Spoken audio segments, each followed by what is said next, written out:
कबूतर और मधुमक्खी की कहानी bee and dove story in Hindi. एक समय की बात है। एक जंगल में नदी किनारे एक पेड़ पर कबूतर रहता था। उसी जंगल में एक दिन कहीं से एक मधुमक्खी भी गुजर रही थी कि अचानक से वह एक नदी में जा गिरी। उसके पंख गीले हो गए। उसने बाहर निकलने के लिए बहुत कोशिश की, लेकिन वह नहीं निकल सकी। जब उसे लगा कि वह अब मर जाएगी, तो उसने मदद के लिए चिल्लाना शुरू कर दिया। तभी पास के पेड़ पर बैठे कबूतर की नजर उस पर पड़ गई। कबूतर ने उसकी मदद करने के लिए तुरंत पेड़ से उड़ान भर ली।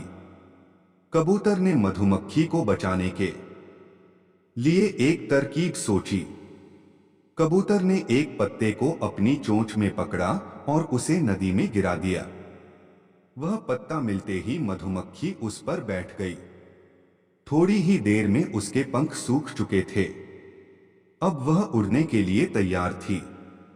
उसने कबूतर को जान बचाने के लिए धन्यवाद बोला। उसके बाद मधुमक्खी वहां से उड़कर चली गई। इस बात को कई दिन बीत चुके थे। एक दिन वही कबूतर गहरी नींद में सो रहा था और तभी एक लड़का उस पर गुलेल से निशाना लगा रहा था। कबूतर गहरी नींद में था, इसलिए वह इस बात से अनजान था, लेकिन उसी समय वहां से एक मधुमक्खी गुजर रही थी, जिसकी नजर उस लड़के पर पड़ गई। यह वही मधुमक्खी थी जिसकी कबूतर ने जान बचाई थी।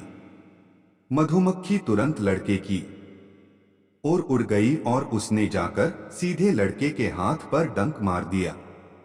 मधुमक्खी के काटते ही लड़का तेजी से चिल्ला पड़ा। उसके हाथ से गुलेल दूर जाकर गिरी। लड़के के चिल्लाने की आवाज सुनकर कबूतर की नींद खुल गई थी।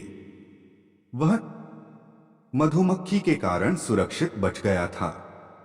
कबूतर सारा माजरा समझ गया था। उसने मधुमक्खी को जान बचाने के लिए धन्यवाद बोला और दोनों जंगल की ओर उड़ गए।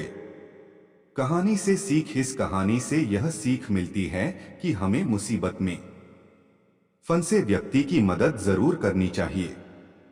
इससे हमें भविष्य में इसके अच्छे परिणाम जरूर मिलते हैं।